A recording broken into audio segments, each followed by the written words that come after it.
At the hospital, my mom chose my brother over me in a family business. Favoritism hit me like a punch. So here's the backstory. My mom, Sophia, is 53, and she's basically the backbone of our family business, a small chain of bakeries that's been running for over 20 years. I grew up in those bakeries, literally kneading dough before I even understood fractions.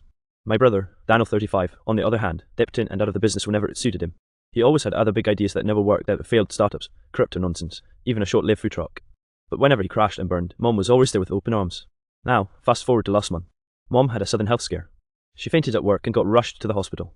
Nothing life-threatening, thank God, but the doctor said she needed rest and couldn't manage stress like before. That meant she had to temporarily step back from running the bakeries. I thought it was obvious I'd step in. I'm 31, I've been working there full-time for a decade. I know every supplier, every customer, every recipe by heart. I practically live that business. Even the employees come to me first when something goes wrong. So when I walked into the hospital room with flowers and our favourite lemon tea, I thought Mom would look at me and say, "It's your turn now." Instead, she blindsided me. Daniel was already sitting at her bedside, acting all attentive like he hadn't disappeared for the last year. Mom grabbed my hand and said, "Sweetheart, I've decided Daniel will help manage things while I recover. He has such a good sense for leadership."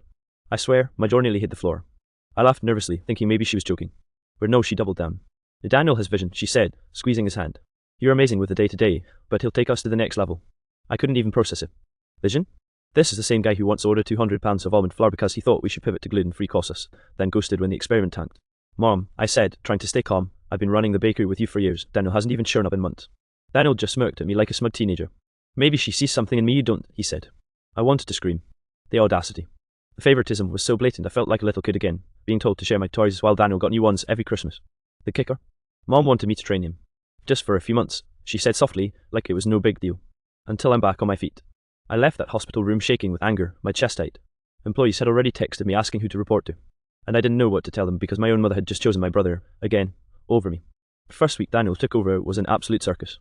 On Monday morning, I walked into our main bakery downtown and the staff looked at me like I had all the answers. Maria, our head pastry chef, pulled me aside and whispered, "So do we actually listen to Daniel now?" I didn't even know what to say. We got told meaner, but technically Mom had given him the green light. Before I could figure it out, Daniel came strutting in late, iced coffee in hand, like he was walking onto a movie set. "Alright team," he announced, clapping his hands. "Big changes coming, we're branding, more modern, more Instagrammable." Maria shot me a look like, "Is he serious?" I asked, "Daniel, what exactly do you mean by rebranding?" He smirked. "Less of the boring family bakery vibe, more edgy. Think neon signs, viral TikTok desserts, crazy colours, people eat with their eyes first, right?" I almost lost it. "Daniel, our customers are literally families who have been coming here for 20 years. They want grandma's apple pie, not rainbow bagels." But of course, he waved me off. "That's your problem, sis. You're stuck in the past. Mom sees my vision." That line cut deep. Because it wasn't just about business anymore, it was about Mom's favoritism. Every stupid idea Daniel threw out, I knew she'd back him, even if it crashed the whole company. By Wednesday, Daniel had already ordered custom neon signs without consulting anyone. By Friday, he'd scheduled a meeting with a social media influencer consultant, some 22-year-old kid who told us we needed to make courses shaped like cartoon characters. When I confronted him privately, it blew up. "Daniel, this isn't a toy for you to play with," I snapped. "You don't just make decisions without talking to me or Mom." He smirked again. God, that smirk makes me want to scream. "You're just mad, Mom. Trust me with the big stuff. Face it, you're good at running the ovens, but you don't have leadership in you." I felt like I'd been punched. All those years I carried the business while he was off chasing failures, and suddenly I wasn't a leader. The breaking point came that weekend. One of our long-time customers, Mr. Jacobs, the sweet old man who buys the same sourdough every Saturday, came in and asked me quietly, "Are you still running the place because your brother told me things are different now?" I wanted to tell him the truth, but all I could manage was, "We're figuring things out." That night, I went home and cried. I hadn't cried over family stuff in years, but I just broke down. Because it wasn't just about the bakery, it was about Mom choosing Daniel again, no matter how many times he failed. And deep down, I started wondering, would she let him ruin everything just to protect him? By the following week, things at the bakery were spiraling. The neon signs had arrived, the rainbow bagels were half-baked disasters, and Daniel was demanding that we fire one of our senior staff because he didn't fit the modern vibe. I tried to step in, calmly explaining why it was a terrible idea, but Daniel just ignored me, waving my concerns away like I was some background character in his little vision quest. Mom called me Thursday evening. She sounded tired, like the hospital stay had completely drained her. I thought maybe, finally, she'd see how out of control Daniel was. "Hi, Mom," I said cautiously. "I need to talk to you about Daniel. He's really messing things up at the bakery." Mom sighed, and I swear I could hear the hospital monitor beeping in the background. "Sweetheart, I know it seems that way, but Daniel has potential. You just need to trust him." "Trust him?" I almost yelled. "Mom, he ordered neon signs without asking anyone. He wants to fire Maria, and the customers are complaining." "Just give him some time," she said softly. "I've always believed in giving Daniel a chance. You know I love you, but sometimes your brother just needs that push." My hands were shaking. That's when I realized it wasn't about business. It was about favoritism. All the subtle comments growing up, "Daniel has a good heart," or "your brother will understand," they weren't subtle anymore. They were decisions affecting real people and livelihoods. The next day, I went to the hospital to visit Mom. I needed her to see what was actually happening. When I walked in, Daniel was there, of course, leaning against the wall, looking smug. Mom smiled at him, ignoring me for a moment. "Sophia, you should meet Daniel's new consultant, Daniel said, gesturing to the kid with a camera phone, clearly trying to make a TikTok video in Mom's hospital room. Daniel, I said, my voice shaking but firm. Mom, you need to see what's happening. Look at the bakery, people are quitting. Regulars are upset, and you promised me control while you were recovering. Mom looked at me, then at Daniel, and I swear my heart sank. I know, honey, she said, but she didn't look angry at Daniel. She looked conflicted. I think Daniel can bring something new. You know I worry about holding you back sometimes. Mom, he's literally destroying everything we built. I snapped, trying not to cry. You've always picked him over me, and now it's costing us everything. Daniel just laughed lightly. See, Mom, she gets so emotional. Maybe that's why you trust me with the big stuff. Mom didn't say a word, but her silence was deafening. I realized then that no amount of reasoning would matter until she chose to see the favoritism for what it was. I left the hospital that day feeling smaller than I had in years. Not because of Daniel, not because of the bakery, but because the person I trusted most, my mom, seemed incapable of seeing that she was hurting me all over again. The next few days were unbearable. Daniel was fully in CEO mode, barking orders, scheduling ridiculous TikTok sheets in the bakery, and ignoring inventory problems that have been fine for years. Customers started complaining on social media, calling the neon lit rainbow bagels a circus and unrecognizable. Our loyal employees were demoralized, and every time I tried to intervene, Daniel smirked like I was just a minor inconvenience. One Thursday, things hit a breaking point. I was in the kitchen, frantically trying to salvage a batch of courses Daniel had demanded be extra rainbow Y, when Maria came running up to me. Sophia, you need to see this, she whispered, her face pale. I followed her to the front, and there it was. Daniel had scheduled a live stream for Bakery Glow Up Week without telling anyone. Customers were streaming and expecting something new, but the ovens were behind, the rainbow bagels were half-baked, and Daniel was nowhere to be seen. He was off taking selfies with his influencer friend in the lobby. I snapped. I couldn't take it anymore. I ran up to him, grabbed his arm, and yelled, Daniel, you promised to listen while Mom was in the hospital. Look at what you've done. He laughed, pulling his arm away. Relax, sis. It's all part of the plan. Mom trusts me, and you just need to calm down. Calm down? I shouted, my voice echoing through the bakery. Mom doesn't see how out of control you are. She keeps favoring you over me, and now everything's falling apart. My now customers were staring, some whispering, some filming. I felt humiliated, exposed, and angry all at once. Daniel leaned back smugly. You've always been the responsible one, right? That's why Mom picks me when she wants big moves. You're too safe, too predictable. I couldn't believe it.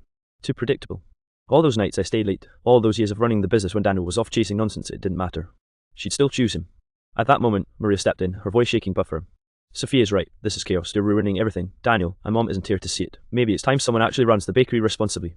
Daniel sneered. Oh, so now the employees are siding with you? Classic. I realized something then. It wasn't just about Mom's favoritism anymore. It was about protecting the business, protecting my livelihood, and protecting the employees who relied on me. I made a decision. Fine, I said, my chest tight but resolute. If Mom wants to pick favorites, that's on her. But I'm not letting you destroy everything we built. I'm taking control of operations starting now. You can shadow me if you want, but no one else will suffer because of your ego. Daniel's face twisted in disbelief, then amusement. Bold move, sis. Let's see how long you last without Mom backing you. I clenched my fist, staring him down. For the first time, I felt a surge of clarity and determination. Mom's favoritism didn't define me. I still had the skills, the experience, and the heart to save this bakery. And deep down, I knew the next hospital visit would either force Mom to choose or finally make her realize what she had been blind to for so many years. I couldn't wait any longer. That weekend, I went back to the hospital to see Mom. Daniel, of course, was already there, lounging in the visitor chair like he owned the place. He waved at me smugly as I walked in, and I clenched my jaw. Hi, Mom, I said softly, trying to keep my emotions in check. Can we talk? Mom smiled, but her eyes flickered to Daniel before meeting mine. Of course, honey, what's on your mind? I took a deep breath, pacing the small hospital room. Mom, I know you trust Daniel, but he's making terrible decisions at the bakery. The employees are miserable, customers are upset, and he's ignoring everything I say, and you keep favoring him. Every time something goes wrong, you just assume he'll figure it out, but he doesn't, and I'm the one cleaning up the mess. Mom's face softened, but I could see the hesitation. I know it looks that way, but Daniel has potential. You know I always try to encourage both of you. I felt my throat tighten. Encourage? Mom, this isn't encouragement, this is favoritism. You've always treated him like the golden child, and it's hurting me and now the business. You're letting him run it into the ground, and I can't sit back and watch it anymore. Daniel scoffed. War, dramatic much? Mom knows I'm the visionary here. Daniel, I snapped, my voice rising. This isn't about vision, this is about responsibility. You're not listening to anyone, and Mom, you're letting him do it. That's the problem. Mom looked down at her hands, clearly uncomfortable. I didn't realize you felt this strongly. Strongly? I laughed bitterly.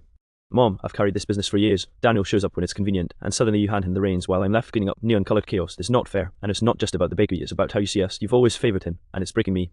There was silence. Daniel leaned back, smirking, expecting Mom to defend him like she always did. But instead, she finally spoke, her voice trembling slightly.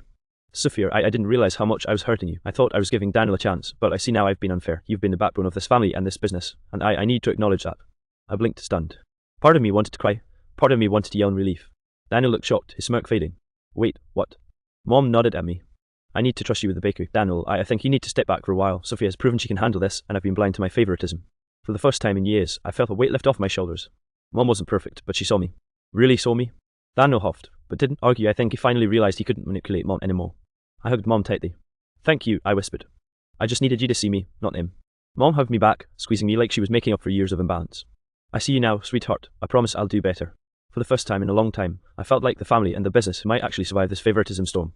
After that hospital visit, things at the bakery slowly started to settle down. Mom had finally acknowledged her favoritism, and Daniel was well. He was still Daniel, but at least he wasn't actively sabotaging everything. I took back operational control, and the staff visibly relaxed. Marie even gave me a small, relieved smile, and I felt a flicker of hope. Daniel came in the next morning, looking uncharacteristically sheepish. "Hey, Sophia," he began, scratching the back of his neck. "I maybe went a bit overboard last week, sorry." I raised an eyebrow. "A bit?" I asked, trying not to let my anger flare. He laughed nervously. Okay, a lot, but I guess I needed to see how much you really know the business, and Mom made me realize I'd been leaning on her favoritism instead of actually contributing." I blinked, not sure whether to laugh or cry. It was the first time I'd heard him admit anything resembling accountability. "Glad you finally get it," I said cautiously. For the next few weeks, Daniel kept his distance, which was fine by me. I started reorganizing the bakery schedule, repairing damaged customer relationships, and even brought back some classic items that Daniel had tried to modernize into unrecognizable versions. The customers were happy, the staff morale improved, and the business was slowly returning to normal. One afternoon, Mom came to the bakery for a short visit. She watched me coordinate deliveries, supervise the kitchen, and interact with customers. I could see pride in her eyes, but also something deeper, a quiet acknowledgement of all the times she had overlooked me. "Sophia," she said softly as we stepped into the small office, "I know I've made mistakes. I favored Daniel for too long, and it's been unfair to you. I didn't always see how much he carried this family and business." I nodded, emotions welling up. "Mom, I understand you wanted to give him a chance, but I need you to see me too. I need you to trust me, not just Daniel." She reached out, placing her hands over mine. "I do, sweetheart, I really do. From now on, I promise to support you for real. No favoritism, no comparisons, just your strength and dedication, which I've often ignored." Daniel, standing awkwardly by the doorway, muttered, "I guess I learned a thing or two too. Maybe I need to stop assuming Mom will always bail me out." I let out a small laugh. It's about time. By the end of that month, the bakery was thriving again. Mom was getting stronger every day. Daniel was slowly starting to take more responsible steps instead of grandiose ideas, and I finally felt seen, respected, and validated. It wasn't perfect, of course. Old patterns die hard, and Mom still occasionally slips into subtle favoritism, but at least the worst of it was over. I learned that confrontation and honesty were sometimes the only ways to make people see what they'd been blind to for years. And for the first time in a long time, I realized that even with family drama, love and business could coexist as long as someone finally had the courage to stand up and say, enough. A few weeks later, things had settled into a new rhythm. Mom was slowly recovering, spending more time at home and less time worrying about the bakery. Daniel was no longer trying to reinvent the business every week, though he still had his occasional ideas, which I learned to filter without rolling my eyes too hard. And I finally felt like I had my rightful place both in the business and in Mom's house. One Friday afternoon, Mom called me to her hospital room, her final follow-up before being discharged. Daniel was there too, sitting quietly, not smirking for once. "Sophia," Mom said, holding my hand, "I just want you to know how proud I am of you. You stepped up when I needed you the most. You kept this family together, and you kept the bakery alive." I felt tears prick my eyes. "Thanks, Mom. I just wanted you to see me and not him for once." She smiled. "I see now, and I'll work on not letting favoritism cloud my judgment again. Daniel, I hope you learned something too." Daniel nodded, his expression a mix of humility and awkwardness. "Yeah, I get it now. I've been relying on Mom too much and taking Sophia for granted. I messed up, and I'll try to do better." It wasn't perfect, of course. Old habits die hard, and I knew Daniel would still push boundaries from time to time. But at least he was self-aware, and Mom was finally acknowledging the imbalance that had caused so much tension. That evening, we all went back to the bakery together. Mom leaned against the counter, watching as I coordinated the staff, filled orders, and even corrected Daniel gently when he made a mistake. There was laughter, light teasing, and for the first time in years, no tension hanging over us like a storm cloud. I pulled Mom aside for a quiet moment. "I feel like things are finally balanced. I don't want the past to define our family anymore." Mom hugged me tightly. "It won't. You've shown me what true leadership looks like, and I'm grateful. I'll never take that for granted again." Later, Daniel came over, looking slightly sheepish. "Hey Sophia, thanks for putting up with me. I'll try not to mess up again." I smirked. "You better, but we'll make it work together." Walking home that night, I realized something important. Family favoritism, while painful, doesn't have to define relationships forever. It takes confrontation, honesty, and courage to force people to see the truth, and sometimes it takes a crisis to make them notice. Mom, Daniel, and I weren't perfect. There would be disagreements, and maybe even moments of favoritism in the future. But for the first time, we had a foundation of respect, recognition, and fairness.